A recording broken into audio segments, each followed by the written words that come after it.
నమస్కారం. నా పేరు గంజి శివ. నేను హుజూర్నగర్లో డీపీఆర్ బట్టల షాప్ నడుపుకుంటూ జీవనం సాగిస్తున్నాను. మా నాన్నగారు గంజి చంద్రమౌళి గారు సీనియర్ కాంగ్రెస్ పార్టీ నాయకులు. మేము కాంగ్రెస్ పార్టీలో మా యొక్క మంత్రి ఉత్తమ్ కుమార్ గారు పద్మావతి మేడలను దేవసమానులుగా భావించి పార్టీలో క్రియాశీల కార్యకర్తగా 3వ వార్డు బూత్ ఇన్ఛార్జిగా నేను వ్యవహరిస్తూ నా యొక్క జీవన విధానాన్ని కూడా సాగిస్తూ ఉంటాను.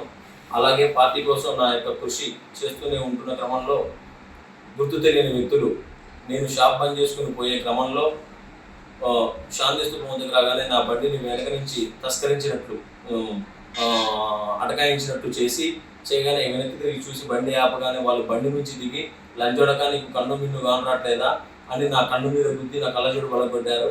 ఆ కళ్ళజోడు బలగొట్టి ఒకటేగా నా మీద ముప్పేట దాడి విచక్షణారహితంగా కావాలని ఎవరో నా మీదికి ఉసుగొలిపి పంపించినట్టుగా ఉద్దేశపూర్వకంగా అరే లంచోడక మా అన్న జోలికి వస్తే నిన్ను చంపుతాను లంచోడక అని నన్ను దుర్భాషలాడుతూ అక్కడున్న కొద్ది దూరంలోనే ఉన్న మా కాంగ్రెస్ పార్టీ నాయకులు కోలపూడి యోహాన్ అన్న ప్రత్యక్ష సాక్షి ఉద్దండు, మన 9వ వార్డు కౌన్సిలర్ ధనుంజయ్ గారు, సైదా మేస్త్రి గారు, వీళ్ళందరి సమక్షంలో వాళ్ళందరూ కూడా వచ్చి నన్ను కాపాడటానికి వాళ్ళు విశ్వ ప్రయత్నం చేశారు.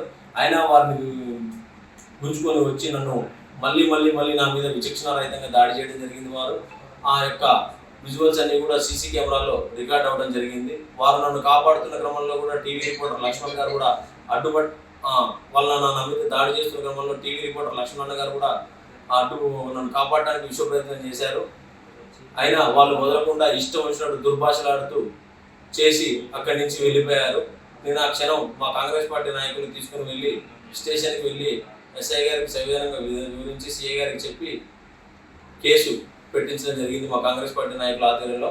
కావున నాకు దయచేసి ఈ విషయంలో నా మీద దాడి చేయించిన వ్యక్తి ఎవరు, దాని వెనక దాడి చేసిన వ్యక్తులు, దాని వెనుకున్న ఆ వ్యక్తులు ఎవరు అనేది కూడా సమాజానికి తెలియజేయవలసిందిగా, నాకు న్యాయం జరిగేలా చూడవలసిందిగా నేను అందరిని కూడా శిరస్సు వహించి వేడుకుంటున్నాను. నాకు న్యాయం జరిగేలా చేయాలని చెప్పేసి కోరుకుంటున్నాను. ఎందుకంటే నిన్న 8:20 ప్రాంతంలోనే ఇంత దారుణం జరిగితే అదే రేపు నేను కాదు ఇంకా ఎవరికైనా కామన్ మ్యాన్ అనే వ్యక్తి రోడ్డు మీద వెళ్తుంటే ఇంతే హింసాకాండాలు జరిగితే అందరి పరిస్థితి ఏంది? ఇంతకాలం కూడా మేము హుజూర్నగర్లో ఇలాంటి గొడవలు చూడలేదు. ఇట్లా మనుషుల్ని పెట్టి కొట్టిడాలి అని కూడా మాకు తెలియవు. దయచేసి నన్ను కాపాడవలసిందిగా విజ్ఞప్తి చేస్తున్నాను. నన్ను కాపాడండి, నాకు ప్రాణహాని ఉంది.